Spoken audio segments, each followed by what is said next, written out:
Olá, gente, tudo bem com vocês? Boa tarde, bom dia, boa noite. Nós vamos continuar a nossa aula sobre, ainda continuando, né? Falando sobre um pouco ainda da psicologia analítica, mas adentrando na parte das expressões do inconsciente, né? E aí nós vamos ver diversos tipos de manifestações. Já começamos dizendo que o inconsciente ele é atemporal, ele não trabalha com ideia de espaço, ele se manifesta sempre com o objetivo de trazer equilíbrio à psique. E a autorregulação psíquica se refere à tendência do inconsciente em manifestar conteúdos que não viciados na consciência, de forma que o sujeito viva inconscientemente o que está reprimido, equilibrando e regulando a psique. Então, o Jung, ele traz essa questão do inconsciente, né? Como as diversas formas de estar trabalhando o inconsciente. Como é que ele pegou e descobriu, desde a época que ele era discípulo de Freud, até a sua morte? Ele pegou e descobriu várias maneiras, como através dos sonhos, da cartase, da sincronicidade, dos símbolos, da mitologia, dos contos de fadas, das artes, das mandalas e dentre outros, né? Tem várias formas de a gente poder tá expressando. E aqui eu vou trazer, né, algumas, eu vou tentar assim explicar bem aqui para vocês um pouco de cada uma dessas manifestações. Nós vamos começar pelos símbolos. Já começo a dizer que os símbolos, que nem toda imagem arquética é um símbolo por si só. Um símbolo, ele não traz explicações, ele impulsiona para além de si mesmo na direção de um sentido ainda distante, inapreensível, obscuramente pressentido, e nenhuma palavra de língua falada poderia exprimir de maneira satisfatória. Isso aqui é uma frase do Jung. Então, ele quer dizer o seguinte: por mais que a gente pegue, para mim, sabe, eu for falar sobre o que aquele símbolo traz para mim, e eu conversando com vocês, assim, ninguém vai entrar num consenso, porque assim, ele ainda tem N coisas, né? Eu posso estar explicando, para mim tem um significado, para você, para um tem outro significado, para outro tem outro significado, para outro tanto faz, e por aí vai. E uma coisa é certeza, que o símbolo ele vai despertar tudo aquilo em mim, uma emoção que vai tocar o meu inconsciente. Aqui eu já trago a imagem dos símbolos das alianças, né? A aliança, ela representa o quê? Ela representa união, casamento, compromisso, o infinito, para sempre, viver feliz para sempre, a base familiar, a proteção e outras coisas, né? Também a aliança, também o anel, ele traz o quê? O anel de formatura. Através do anel da cor da pedra do anel de formatura, ele tem um significado. Você dá para identificar uma área, a área que você trabalha, né? E também tem outros tipos de anéis. Tem pessoas, pelo menos eu não gosto de usar anel, sem anéis mesmo, assim. Mas assim, o anel também, ele representa também a vaidade, né? E muitas outras coisas, assim. Eu posso pegar e passar aqui o vídeo todinho falando só o significado o que pode ser, que ainda vai ser tudo e mais alguma coisa.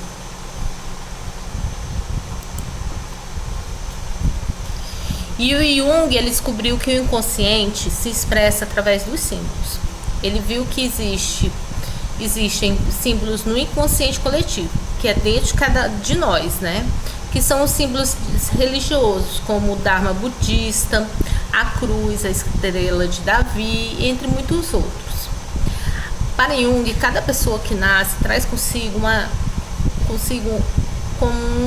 como que uma herança ancestral de toda a história da humanidade codificada em símbolos.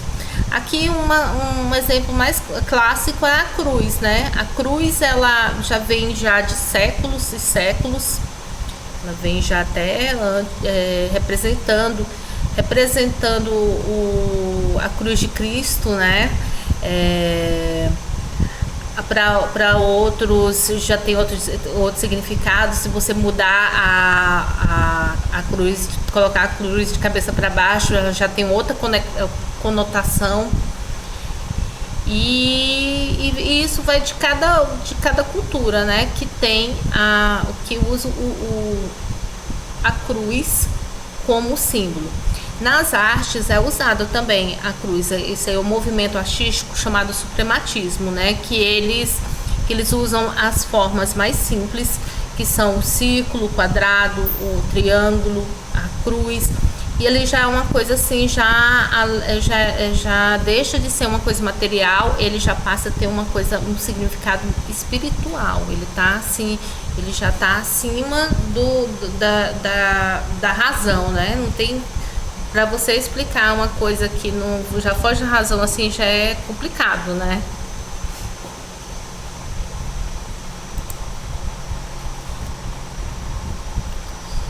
E o ser humano vive, na verdade, simbolicamente, porém com o seu racional desenvolvido, principalmente aqui no Ocidente, acabou se afastando do ser divino que há em si, que expressa por meio dos símbolos.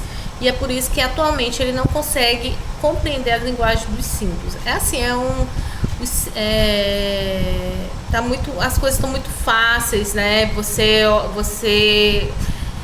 Você tem que estar assim, sempre buscando a questão do conhecimento, passar a conhecer, você conhecer um símbolo, que nem, por exemplo, esse símbolo, o olho de Horus. Ele tem um significado que eu acho interessante, que ele está relacionado ao cérebro, né? A parte do... aqui não tem escrito, tem até escrito aqui, mas eu não estou conseguindo enxergar aqui, que é da glândula pineal, que foi inspirado esse desenho. Eu não sei nem eu não sei nem como eu explicar direito isso, porque assim, como é que os egípcios eles chegaram à conclusão que o olho de Horus ele é inspirado na glândula pineal. Vai saber, né, gente? Eu acho que assim, que quem é médico, eu acho que deve explicar melhor, né? Saber melhor a explicação dessa imagem. E os símbolos são necessários para nos reconectar com o sagrado, com o inconsciente. Na concepção junguiana, é uma linguagem universal infinitamente rica, capaz de exprimir por meio de imagens muitas coisas que transcendem das problemáticas específicas dos indivíduos. Aqui eu trouxe um exemplo da escrita japonesa, o kanji. O kanji são desenhos que eles foram abstraindo com o tempo, né? E o kanji, o japonês, na verdade a origem não é nem japonesa, é chinesa, né? Que as letras, elas foram, os desenhos, eles foram inspirados na natureza. E aqui tem uma transformação. Aqui vocês podem ver que tem o desenho, aí ele e até a forma atual, né? Eu acho interessante, super interessante, porque assim eu gosto de falar sempre que eu passei assim a entender algumas letras em japonês, assim, foi através do desenho, né? Que aí você ficou muito mais fácil de estar associando.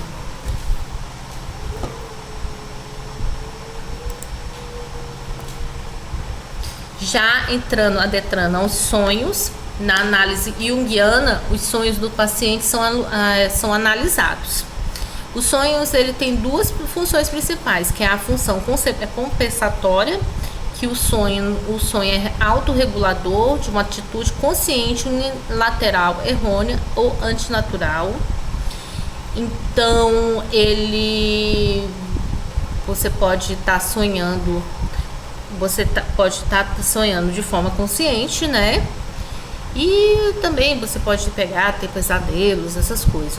Já na parte prospectiva, o sonho é uma antecipação do inconsciente da realização consciente futura, de um plano rascunhado antecipadamente e nunca como uma profecia infalível. Então, assim, você pode estar sonhando, assim, não é bem um sonho premonitório, né? E sim, você tá sonhando, tendo até em sonhos, você projetar, por exemplo, você quer comprar, quer ter uma sua casa própria, e nisso pode estar afetando até nos seus sonhos, né? Você tem aquela famosa visualização, né?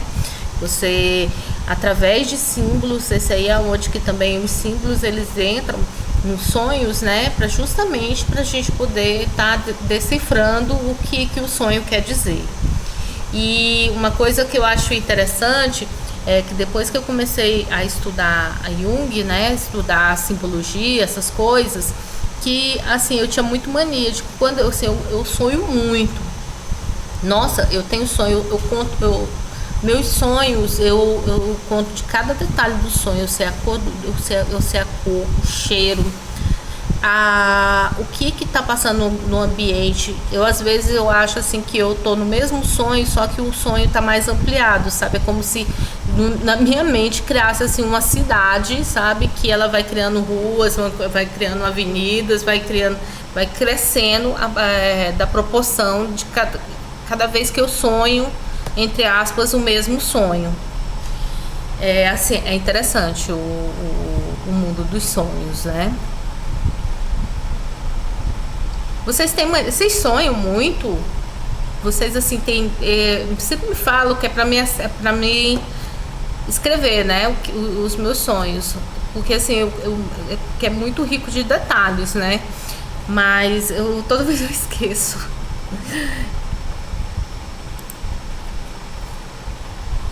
É uma manifestação criativa da psique, que é da mente consciente e consciente, e ela transcende os meros 5 sentidos.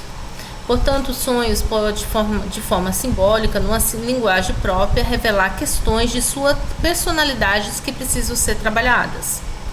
Então, eu vou dar um exemplo meu, né? Teve uma época quando depois que eu me formei, eu passei um tempo desempregada, né? Acho que isso é comum de todo mundo, né? E aí eu sempre tinha sonho com escada. Aí eu subi escada, desci escada. Toda vez que eu ficava com. Tinha um dia que eu ficava com raiva, sabe? Porque eu só vivia sonhando com escada, né?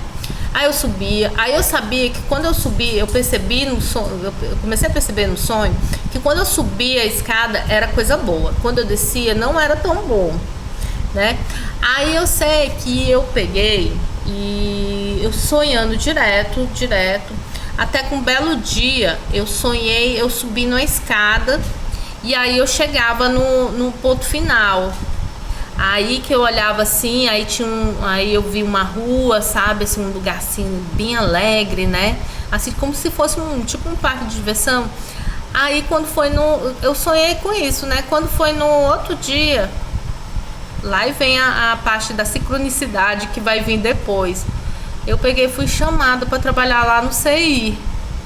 Gente, assim, eu achei incrível. Na hora que, quando eu peguei e conectei as ideias, e isso porque eu nem tinha noção, né, na época de psicologia analítica. Quando eu linkei as ideias, eu pensei assim, gente, essa aqui era todo o meu motivo de preocupação. Para você ver que o próprio inconsciente da gente, ele nos mostra, sabe? Nos mostra preocupações, nos mostra soluções. Eu acredito muito no poder dos sonhos.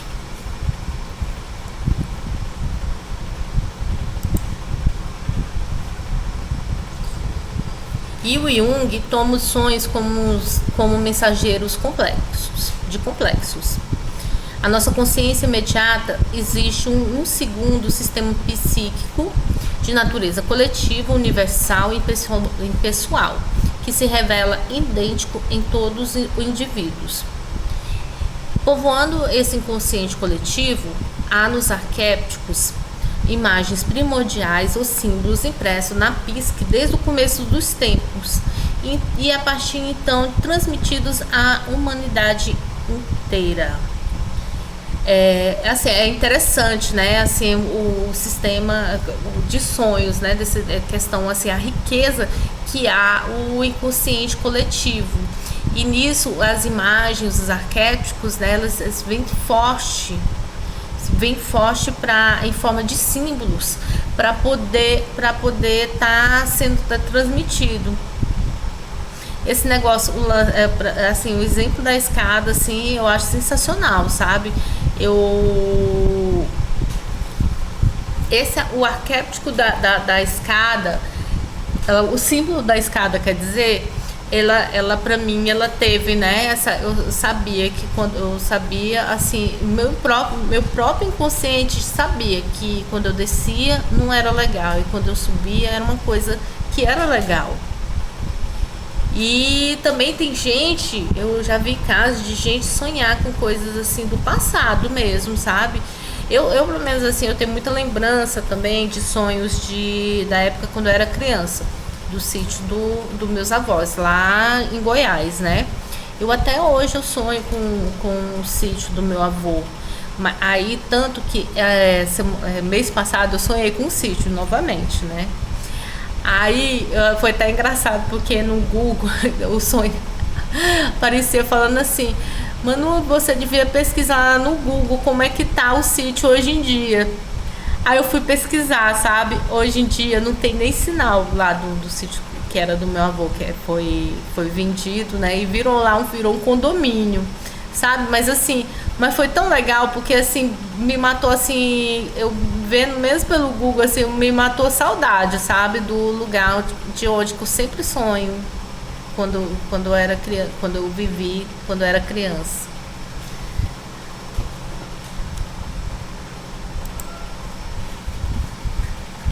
O pai, a mãe, a criança, o ânima, o ânimos, o herói, a sombra, com seus temas associados, são exemplos de tais arquétipos, representados mundialmente por mitos, histórias infantis e sonhos. As mensagens arquétipicas nos sonhos conferem com uma forma definida a determinado conteúdo psíquico do inconsciente e quase sempre assumem imagens simbólicas. Quem nunca, né, gente? Você sempre você sonha, aí aquilo tá te falando assim, aquela imagem, por exemplo, você sonha com a sua mãe, né? Eu tava lendo, quando eu tava estudando, né? Eu tava vendo que diz que às vezes a imagem da mãe da gente, né? O arquétipo da mãe da gente é a nossa consciência que tá falando, né? Que você precisa melhorar em tal projeto, que isso for seguir ou não. É muito doido, né, esse processo.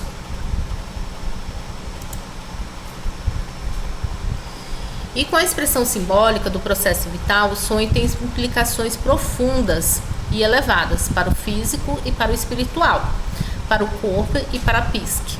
Ele pode ser aliado valioso para a compreensão dessas interligações. Pode nos fornecer um mapa para a compreensão simbólica de sintomas psicomáticos e, por vezes, de sua resolução. Pode constituir, assim, uma chave preciosa para o nosso autoconhecimento e bem-estar. Dentro de cada um de nós, há um outro que não conhecemos. Ele fala conosco por meio de sonhos. E aí, gente, vocês sonham bastante? Eu trouxe essa imagem da Amélie Poulain. Eu acho que vocês já assistiram o filme acho que é o Fantástico Mundo, o Maravilhoso Mundo de Amélie Poulain, que traz essa frase que eu acho legal, que são tempos difíceis para os sonhadores. Será que é difícil assim mesmo? Bora passar para frente, né? A cartase, ela significa cura pela fala. O analista deixa o paciente falar e expressar tudo que lhe vem na mente como forma de inconsciente que se manifesta. Na arteterapia, a gente também trabalha com isso, mas só que a gente é mais mesmo no fazer, não no falar. Falar é fazer, né? Você vai pegar, claro que você pega no atendimento de arteterapia, claro que você vai acabar conversando. E no meio dessas conversas você vai descobrir coisas que podem soluções, né, com o seu cliente, que podem ser resolvidas através. Sempre tem aquele dá um estralo assim na cabeça da pessoa. Então na própria cabeça do terapeuta mesmo, né, para resoluções assim decisões importantes do dia a dia, corriqueiras do dia a dia. Já a sincronicidade. A sincronicidade no grego ele é sim e junto, né? E cronos é o tempo.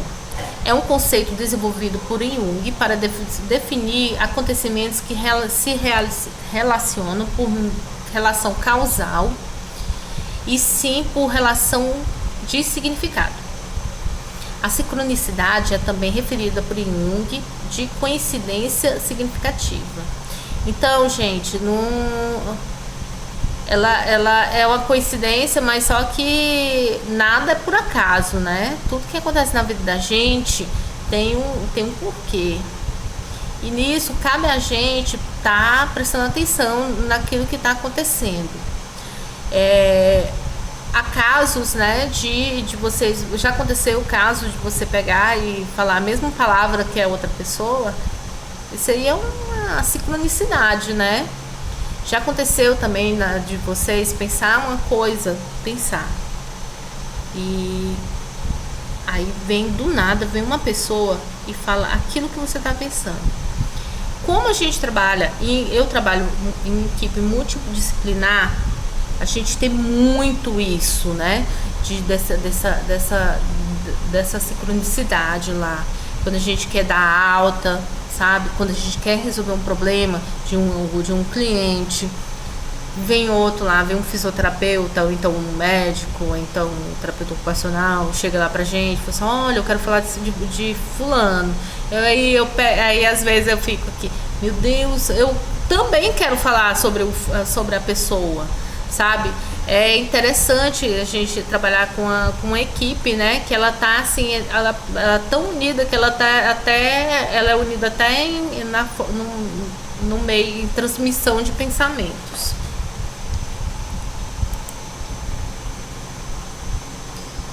É uma experiência que ocorre com 2 ou mais eventos e coincide de maneira que seja significativa para a pessoa ou pessoas, né? Que vivenciaram a coincidência significativa, onde o significado sugere um padrão subjacente. Então continua falando, né, sobre a questão da coincidência, entre aspas, né, que nada pra gente, assim, quando a gente mais passa a estudar, quando a gente passa mais a estudar sobre a sincronicidade, a gente vê que a gente já sabe que não é só apenas uma mera coincidência. Quanto mais conhecimento você tem, mais você tem que ter ciência, né, daquilo que você já sabe. E um relato interessante foi do Jung, né, que quando ele fala da sincronicidade, que ele aconteceu com o caso uma de suas pacientes, que no momento crítico da sua análise, ela relatou que um sonho ela recebia o escaravelo de ouro de presente. No momento do relato, o Jung ele ouviu um ruído e aí quando ele viu, né, tinha um negócio batendo na janela dele, né? Quando ele foi ver era um besouro que a mulher tinha falado, um besouro raro querendo entrar. E aí ele relata que a representação mais próxima do escaravelo de ouro é um símbolo clássico de renascimento. Então ele está relacionado ao renascimento. E essa imagem que eu trouxe do escaravelo do Egito, né, que ele traz essa questão da vida depois da morte, do renascimento da pessoa.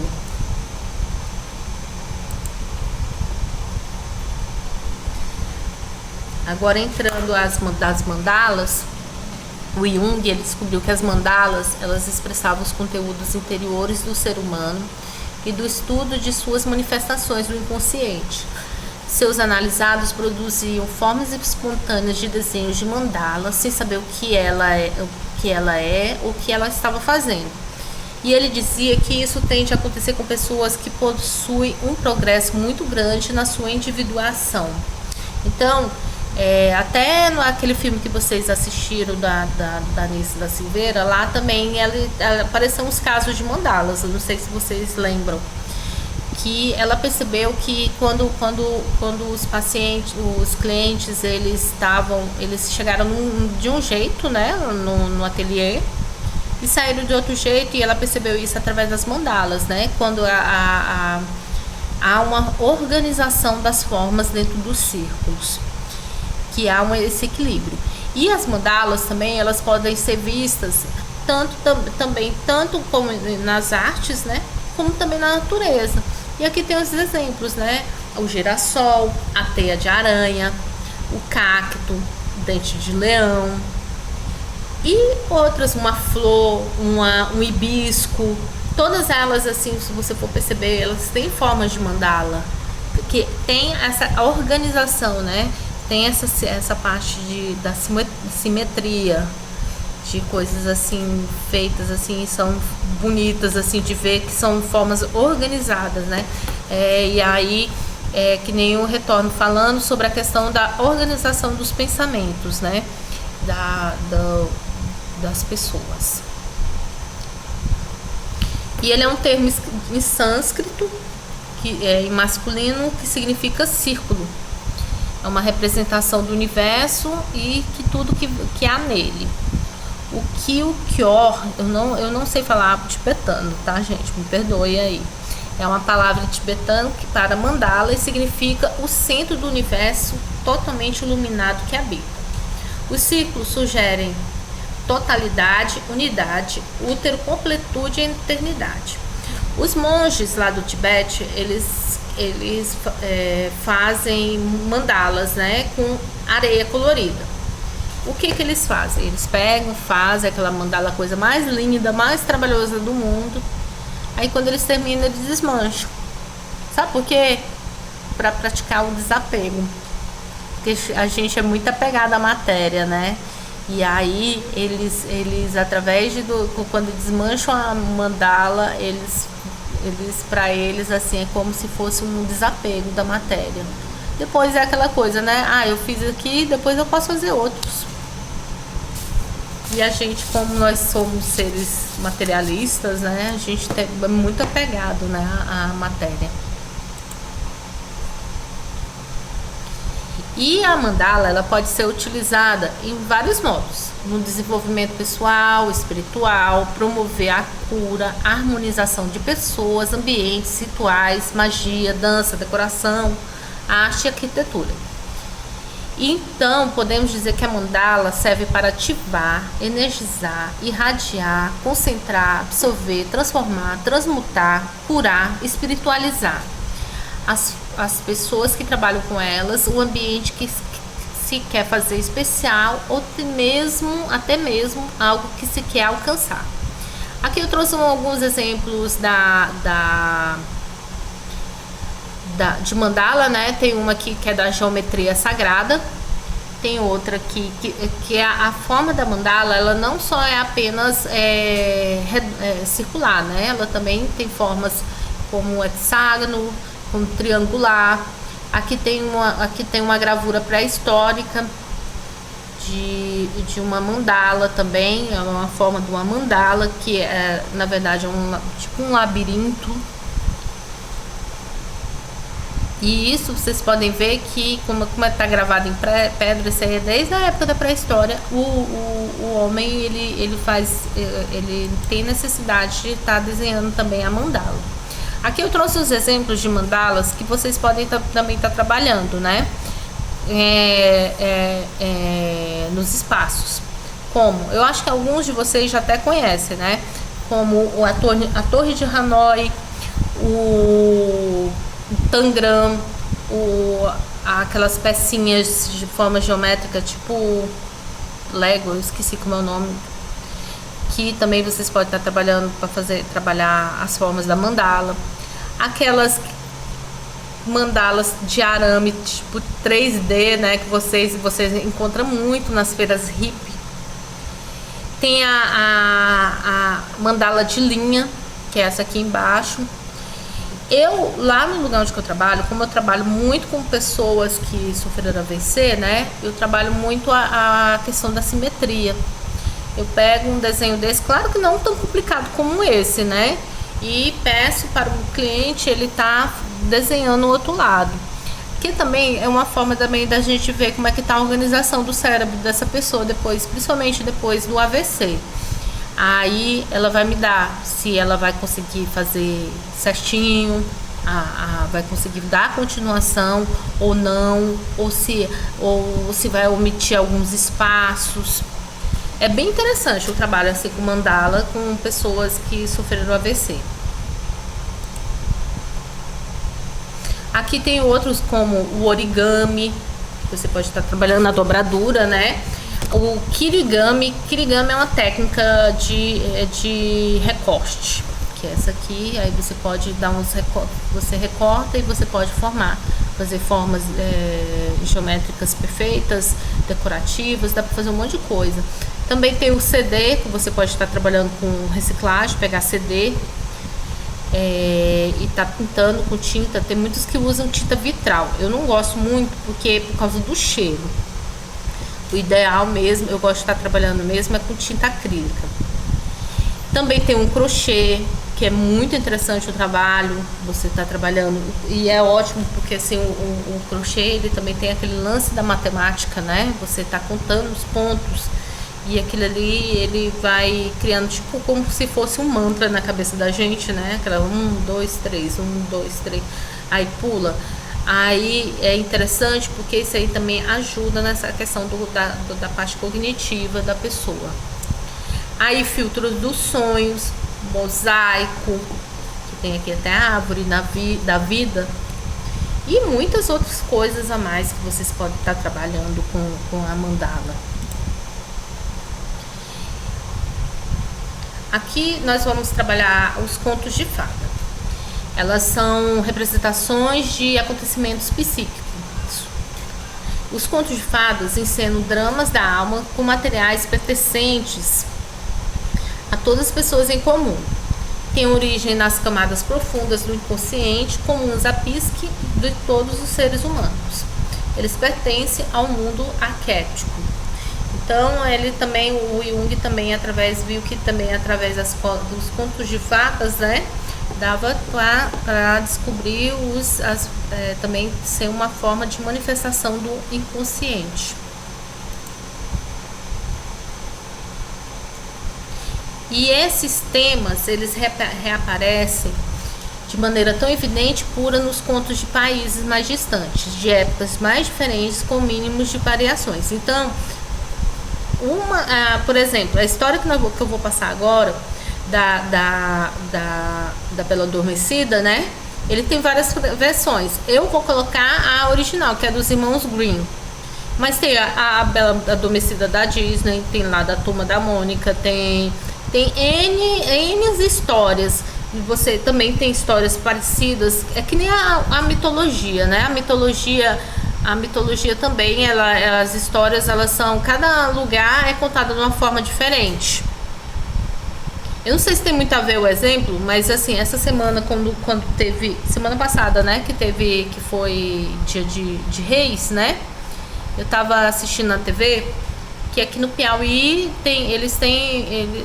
os personagens, eles são personagens Tem os personagens, né, que são os tradicionais, só que de região, dessa região para os outros lugares são totalmente diferentes, né? Tem uns que tem uns lugares que tem alguns personagens daqui, tem outros que não tem. Tem outros personagens que compõem o reisado. E é mais ou menos isso, né? Nessa pegada do conto de fadas, da mitologia, das artes e de outros temas.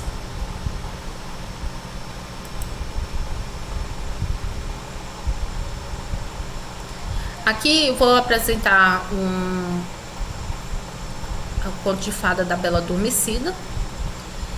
E depois nós vamos fazer uma breve análise, né, da obra da Bela Adormecida. Vou começar aqui, viu?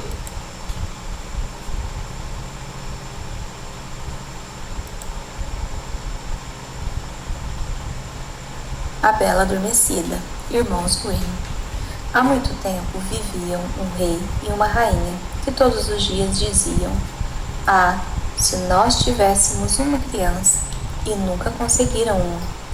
Aí aconteceu que uma vez em que a rainha estava se banhando, um sapo rastejou para fora da água e lhe disse: "Seu desejo será realizado. Antes que se passe um ano, você dará à luz a uma menina."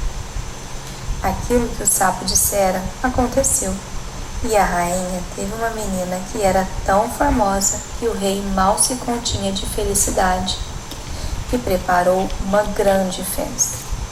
Ele não apenas convidou seus parentes, amigos e conhecidos, como também as fadas, a fim de obter boas graças para a criança. Havia 13 delas em seu reino, mas como ele só possuía 12 pratos de ouro, nos quais elas poderiam comer, uma delas teria de ficar em casa.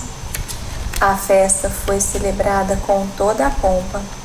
Quando chegou ao fim, as fadas presentearam a criança com dotes mágicos, uma com virtude, outra com formosura, a terceira com riqueza, e assim com tudo que há de desejável no mundo.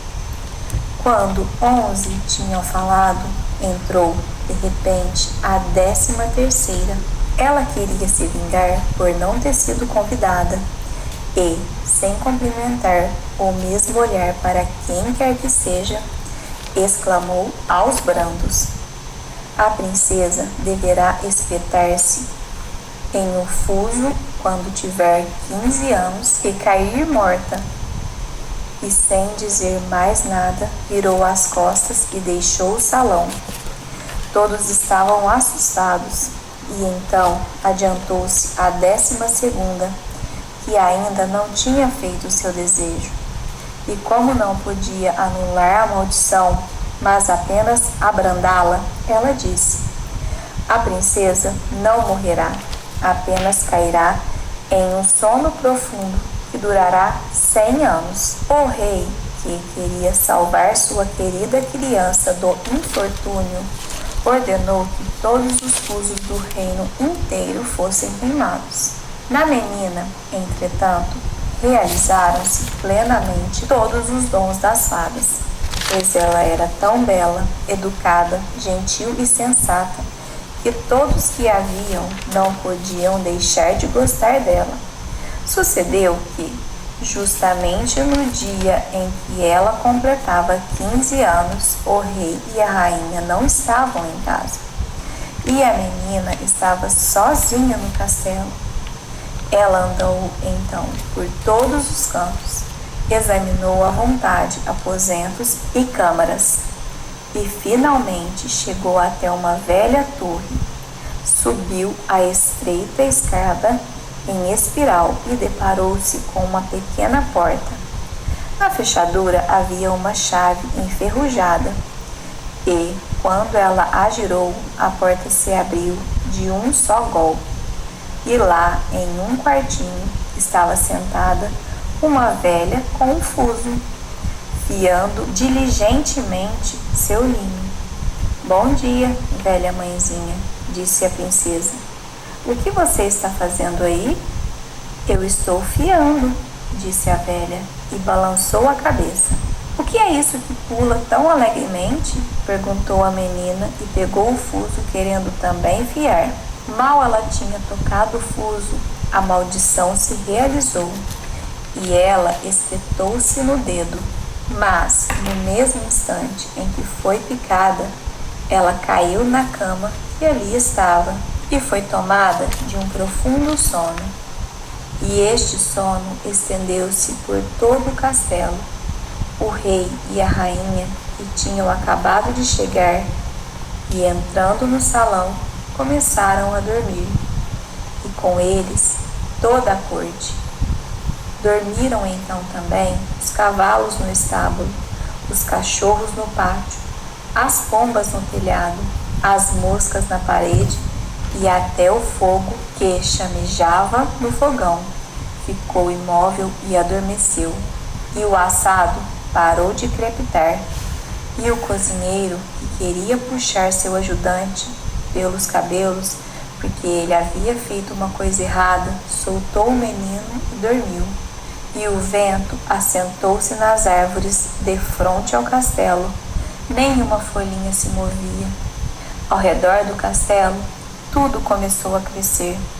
Uma cerca de espinhos que a cada ano ficava mais alta e que, por fim, estendeu-se em volta de todo o castelo e cobriu-o de tal forma que nada mais se podia ver nele, nem mesmo a bandeira sobre o telhado. Começou então a correr no país a lenda da Bela Adormecida, pois assim era chamada a princesa, de modo que de tempos em tempos chegavam príncipes que tentavam penetrar no castelo através da cerca viva, mas nenhum deles conseguiu, pois os espinhos estavam tão entrelaçados como se tivessem mãos, e os jovens ficavam presos neles, e não conseguiam se soltar, sofrendo uma morte lastimável. Depois de muitos anos, chegou mais uma vez um príncipe ao reino, e ouviu quando um velho contava da cerca de espinhos, e que havia um castelo atrás dela, no qual uma linda princesa chamada Bela Adormecida já dormia há 100 anos, e com ela dormiam o rei e a rainha e toda a corte. Ele também sabia pelo seu avô que muitos príncipes já haviam vindo e tentado penetrar pela cerca viva de espinhos, mas haviam ficado presos nela e morrido tristemente. O jovem então disse: eu não tenho medo de morrer, eu quero ir lá e ver a Bela Adormecida. O bom velho tentou dissuadi-lo de todos os modos, mas ele não deu ouvidos às suas palavras. Mas agora os 100 anos tinham justamente acabado de transcorrer e havia chegado o dia em que a Bela Adormecida deveria acordar. Quando o príncipe se aproximou da cerca de espinhos, estes não eram agora mais do que flores grandes e bonitas, que por si sós se abriam e o deixavam passar ileso, e se fecharam atrás dele, formando novamente uma cerca. No pátio do castelo, ele viu os cavalos e os cães de caça malhados, deitados e dormindo. No telhado estavam pousadas as pombas e tinham cabecinha metida debaixo da asa. Quando ele entrou na casa, as moscas dormiam na parede. O cozinheiro na cozinha ainda levantava a mão como se quisesse agarrar o menino, e a criada estava sentada diante da galinha, que deveria ser depenada. Ele então continuou andando e avistou do salão toda a corte deitada e dormindo. E lá em cima, perto do trono, estavam deitados o rei e a rainha. Aí ele continuou andando ainda mais, e tudo estava tão quieto que se podia ouvir sua respiração. E chegou finalmente à torre e abriu a porta do quartinho, no qual a Bela Adormecida dormia. Lá estava ela deitada, e era tão bela que ele não conseguia desviar os olhos. Ele se inclinou e beijou-a. Quando ele a tinha tocado com os lábios, Bela Adormecida abriu os olhos, acordou e olhou para ele amavelmente. Então os dois desceram e o rei acordou, e a rainha e toda a corte, e se olharam espantados, e os cavalos no pátio se levantaram e se sacudiram, os cães de caça pularam e abanaram suas caudas, as pombas no telhado tiraram a cabecinha de sob as asas, olharam ao redor e voaram para o campo. As moscas nas paredes recomeçaram a rastejar. O fogo na cozinha levantou-se, chamejou e cozinhou a comida. O assado voltou a crepitar. E o cozinheiro deu um tamanho tabefe no menino que este gritou. E a criada terminou de depenar a galinha. E aí foram festejadas com todas as pompas as bodas do príncipe com a Bela Adormecida. E eles viveram felizes até o fim.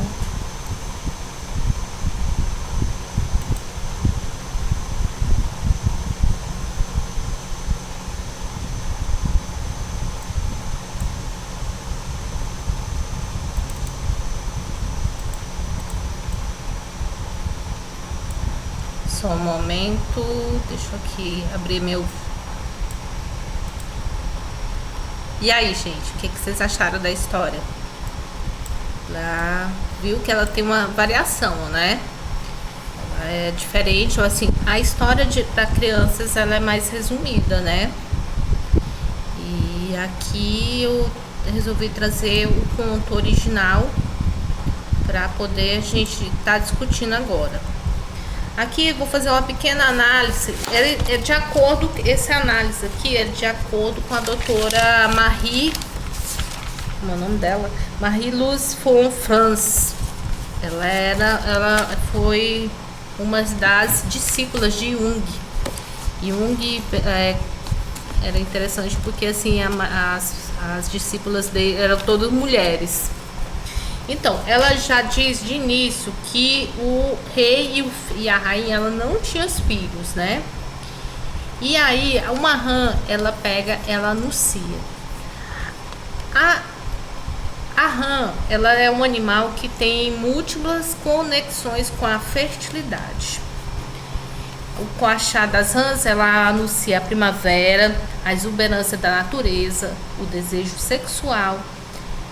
E assim como esses animais, nos tempos antigos, eram usados como amuletos para provocar amor e fecundidade. Apesar assim que o sapo, a rã, é um bicho assim que a gente considera, tem gente que considera um bicho asqueroso, né? Você não pode ver um sapo, um anfíbio desses assim, já quer matar, quer jogar, botar para fora, sendo que ele é um animal assim, quando da época de chuva, pelo menos assim, lá no sítio é desse jeito, né? Começam com a chá dos sapos, o canto, porque anuncia que vem mais chuva ainda, principalmente nessa época do ano. Eu acho interessante essa análise, assim, eu falando isso, porque assim, ainda acaba a gente fazendo até uma análise semiótica, né? Isso aqui não deixa de ser também uma análise semiótica do conto. E num conto, a doutora fala que diz que a rã ela surge na água do banho, que ela pode ser subentendida como o órgão masculino fecundando a rainha. E também esse período da esterilidade, né? Isso aí já precede o nascimento da heroína, no caso, a Bela Adormecida, né? Que isso na mitologia tem, né, o mito do herói.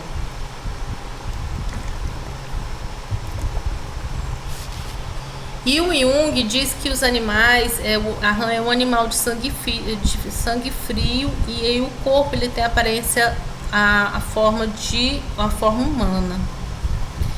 Então, o simbolismo dos sonhos, o impulso do consciente possuidor de forte carga energética tende a se tornar conscientes. Quando nasce a heroína, no caso é dessa parte aí do mito do herói, que sempre tem, você pode ver tanto em filme, como novelas, como em livros, histórias de livro, que sempre tem um personagem, sempre tem um herói, né? O personagem principal da história. E voltando aqui, né? Aí aqui ela entra na fada não convidada, que foi que ela joga a maldição. E segundo aí que ela vai significar que surgirão as desarmonias e perturbações dentro do sistema psíquico. Então aqui quer dizer que a fada, ela na história, essa fada que ela não foi convidada, ela é a que vai causar a desarmonia, né? Essa aí é o que vai entrar no conflito, né, do sistema psíquico. E aí todo o sistema sofre de conjunto quando um dos seus núcleos vitais é desatendido. A fada omitida, ela chega, transtorna a festa, lançando sobre a princesa a maldição. E aí a maldição que ela fala, né, que a princesa vai morrer aos 15 anos. Já a outra fada, ela vai atenuar a maldição. E aí ela transforma a morte em sono. E o sono é uma morte transitória e a morte é o sono eterno, né? Que é o Hypnos e Thanatos, que era que na mitologia eram venerados como deuses irmãos. E também quando a heroína ela dorme, né? Ela dorme até quando ela adormece na data que completa, quando ela completa 15 anos ela adormece. É um marco da vida de toda jovem que ela tornou apta a procriar, né? A ter filhos.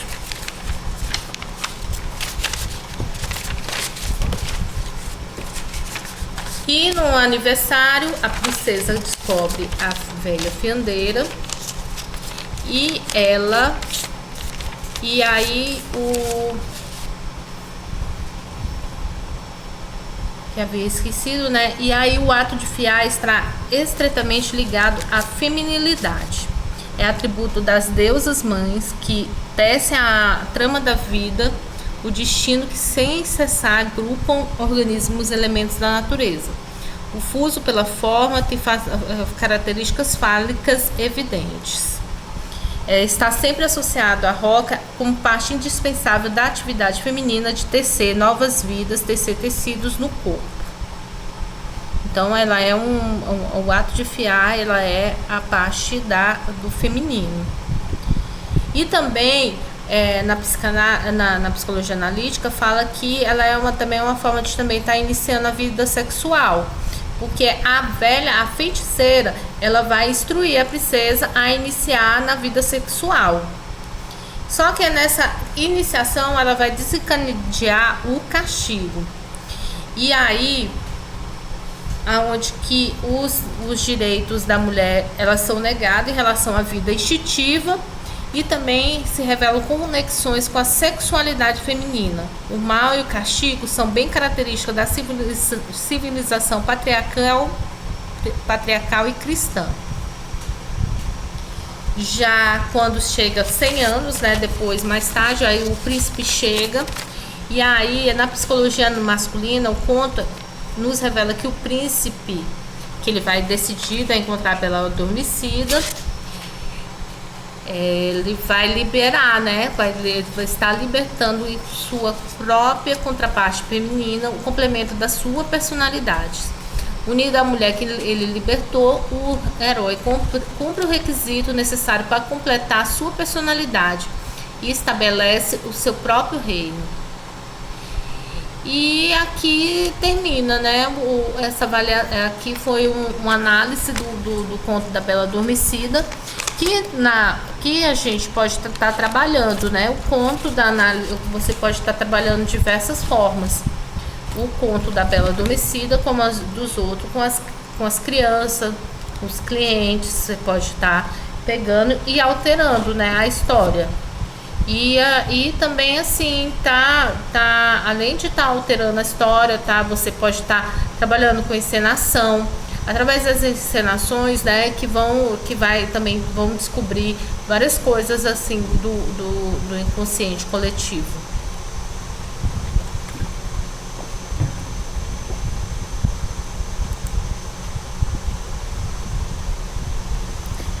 Aí já passando para a mitologia, segundo Jung, os mitos são expressões simbólicas dos dramas internos e conscientes e revelam a natureza da psique. Possuem um extrato mais profundo de caráter universal, estruturado por conteúdos tais como motivos típicos da imaginação de todos os homens. Jung dizia também que a arte é a expressão mais pura que há de demonstração do inconsciente de cada um. A livre expressão, a sensibilidade, a criatividade e a vida.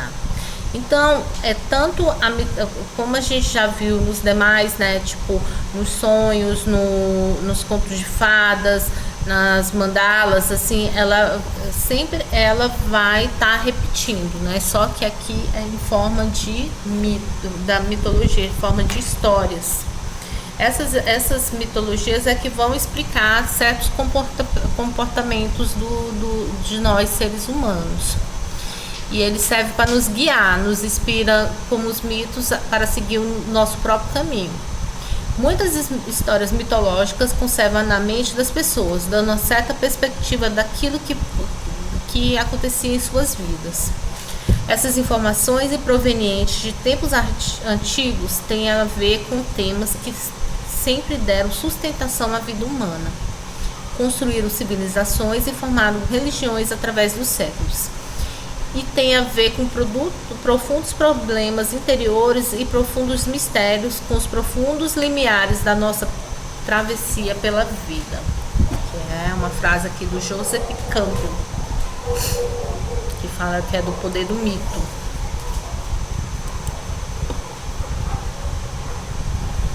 Aquilo que os seres humanos têm em comum revela-se como um mito. Segundo Campbell, eles são histórias da nossa própria vida,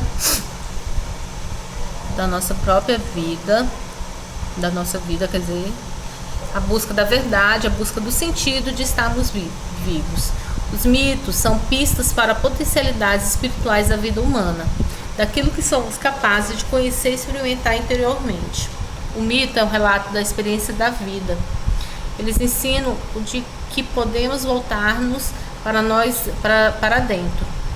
Assim sendo, os mitos têm como tema principal, fundamental, a busca da espiritualidade interior de cada um de nós. Então, através desses mitos, nós vamos sempre estar procurando, né, o que é um pouco de nós, através das histórias, de personalidades,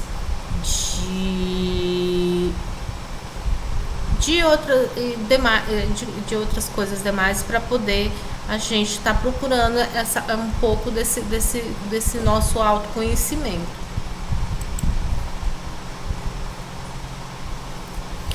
As artes, até que chegou aqui na parte das artes.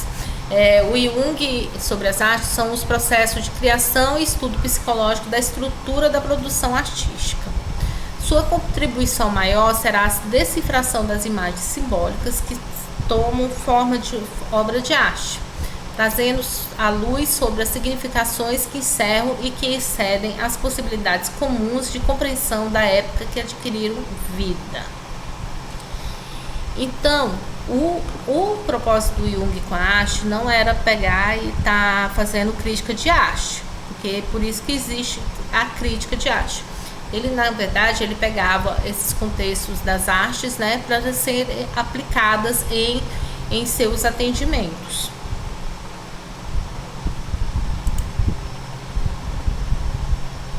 Na perspectiva da análise psicológica, o Jung ele distingue dois processos diferentes da criação: é o processo psicológico e o visionário.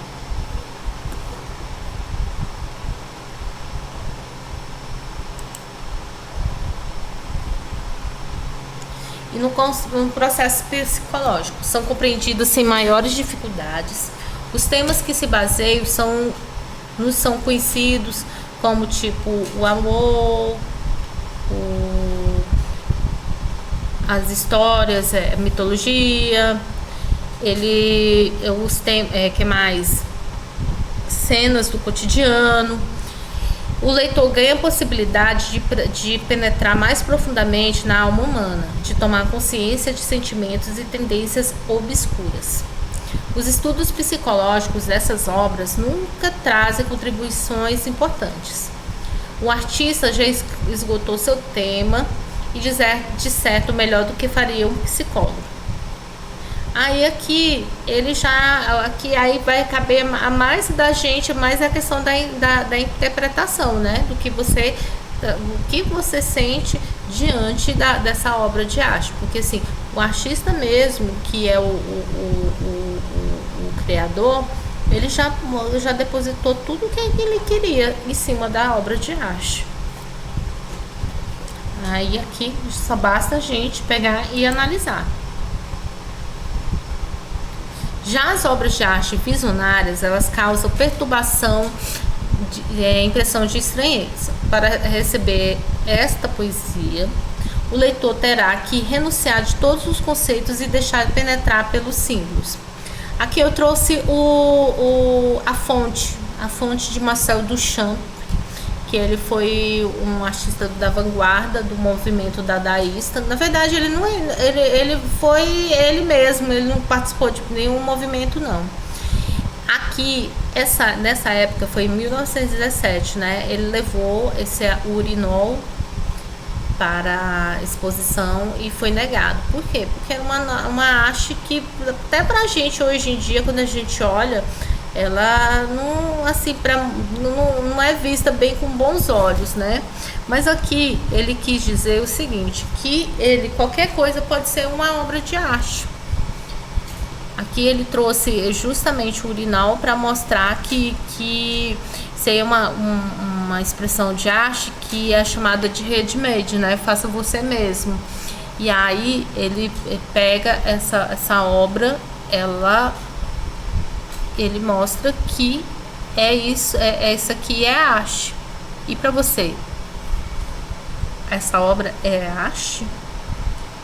E aí justamente isso que o Jung quer dizer, que as obras essas obras visionárias, elas vão sempre lá chocando, e elas chocam através do tempo.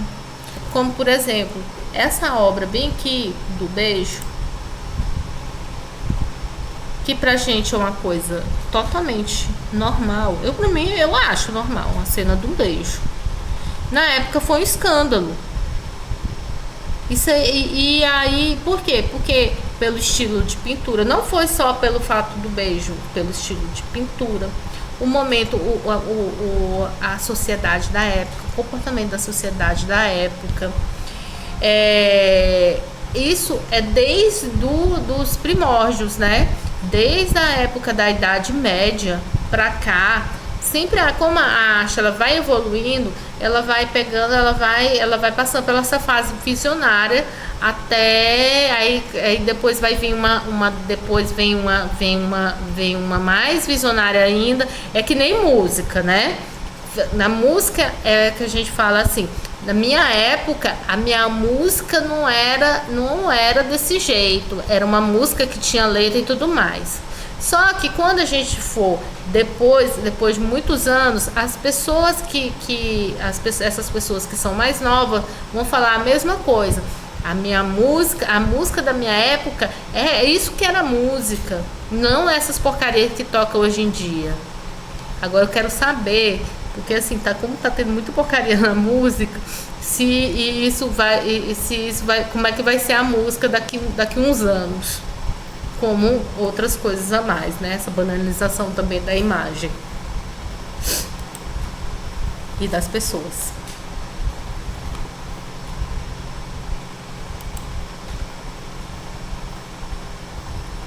E o Herbert Kuhl, eu também não sei falar o sobrenome, ele é um crítico de arte, né? Que ele distingue a arte dos sentidos e da arte da imaginação.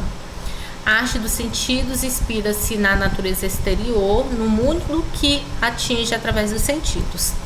A arte da imaginação exprime fantasias, experiências internas do artista, que apresenta de maneira irrealista, onírica e abstrata.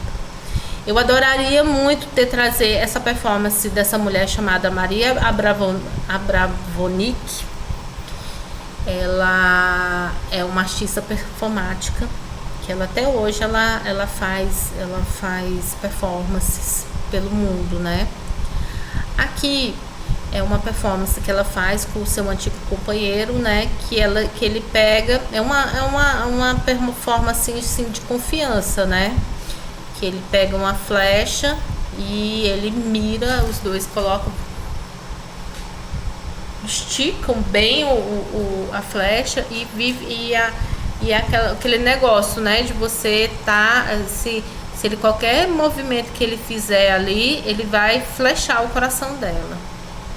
E aí deixa, né? Como é que é essa relação? Como é que é? Aí deixa a performance é justamente isso, da arte contemporânea, né? Que ela deixa sempre aquele ponto de interrogação da cabeça. Será o que vai acontecer? Será que isso vai levar muito para o nosso psicológico, né? Da maneira como a gente pensa, como é que a gente pode, se fosse com a gente, como é que seria isso? A arte, ela tem esse poder de fazer isso, né? De fazer as pessoas estarem refletindo, refletindo sobre nós mesmos em relação ao mundo.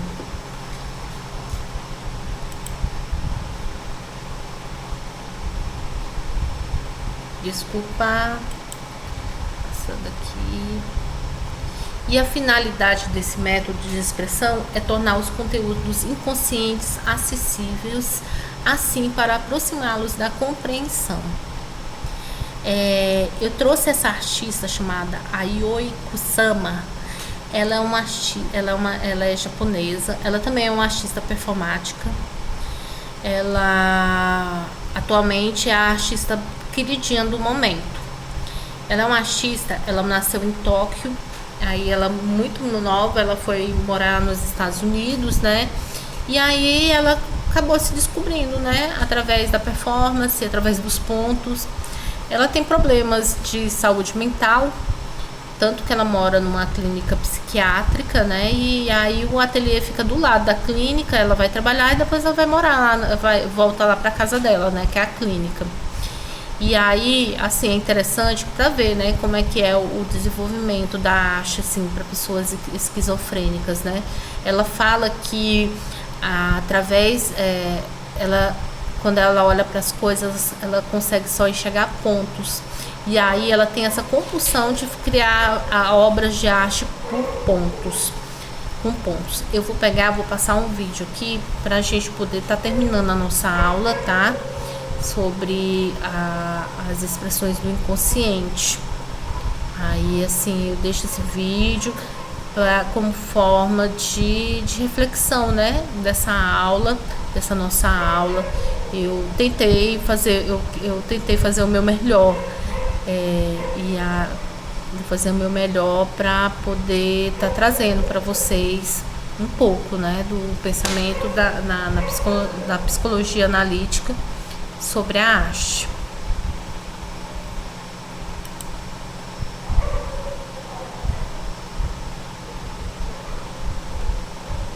Tentáculos enormes nos carregam para o cosmos da artista Yayoi Kusama, a grande dama dos pontos.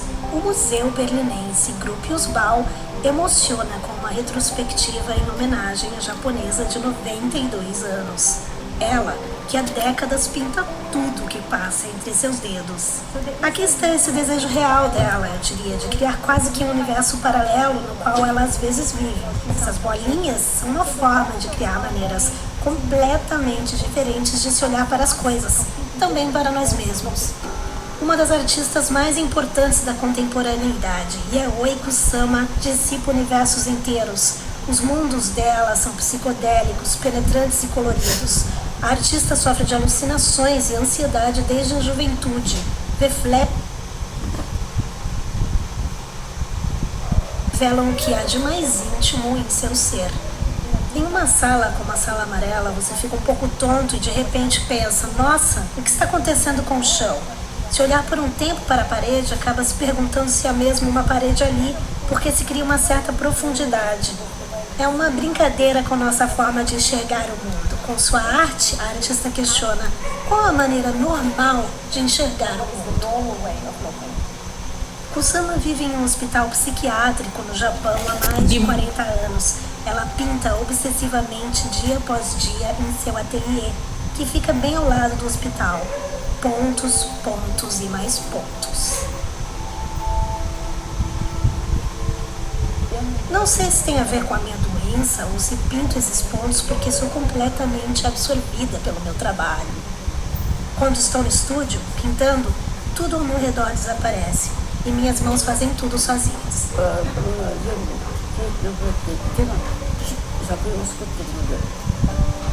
Yaoi Kusama se dilui em sua obra para se conectar com o ambiente.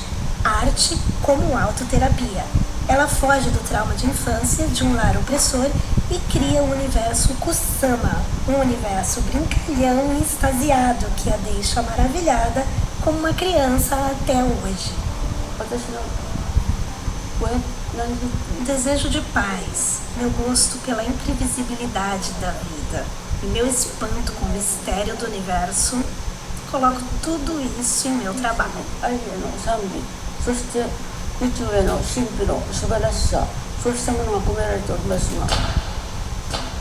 A retrospectiva em Berlim percorre o caminho artístico de Kusama, 7 décadas de uma criatividade inebriante. Na década de 1960, Kusama troca seu país por Nova York. Politicamente, ela promove manifestações chocantes contra a guerra do Vietnã e contra a moral sexual pudica da época. Os pontos típicos dela aparecem desta vez em corpos nus.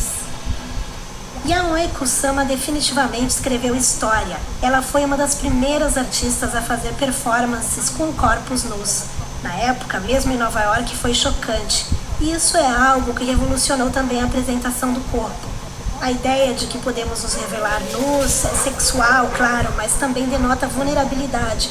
Mostra como um corpo humano pode se conectar com o ambiente. Como uma das poucas mulheres na cena, ela enfrenta a presença dominante dos homens. Enquanto colegas da arte pop como Andy Warhol iniciam carreiras que deslancham, Kusama luta para sobreviver. No mundo masculino, o falo aparece em inúmeras formas em muitas das criações dela. Ela também fala sobre o medo do pênis. Eu acho que ela era muito boa em escrever histórias sobre si mesma.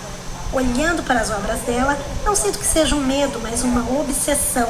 Os trabalhos dela falam sobre masculinidade, sobre a relação entre homens e mulheres. Mesmo que ela não se declarasse uma feminista, ela definitivamente mudou a perspectiva sobre as mulheres de sua época. Ao mesmo tempo contida e impulsiva, Yaoi Kusama recriou as medidas do mundo, ultrapassando limites de gênero e os do universo. Mágica e visionária, ela vai direto ao ponto da existência.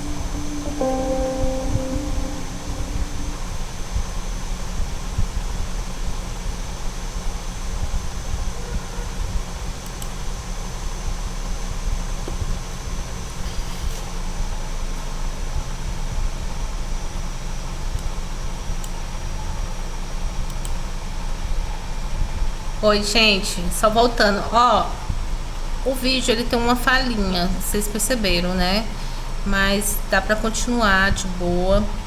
E assim, o que eu tenho pra dizer, assim, a Yaoi, ela é tudo que a gente conversou sobre a psicologia, né?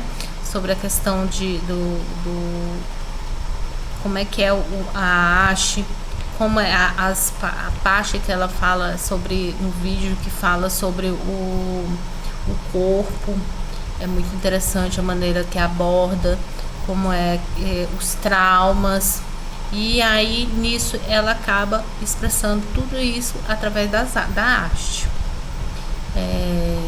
Eu espero que vocês tenham entendido a aula, e qualquer dúvida eu estarei à disposição de vocês, viu? Para vocês. Pois um abraço e até a próxima aula, a última aula. Aí nós vamos entrar na parte das técnicas expressivas. Aí vai ser uma aula praticamente prática, né? Tá certo, gente? Pois um abraço, um beijo. Pois até a próxima aula. Tchau!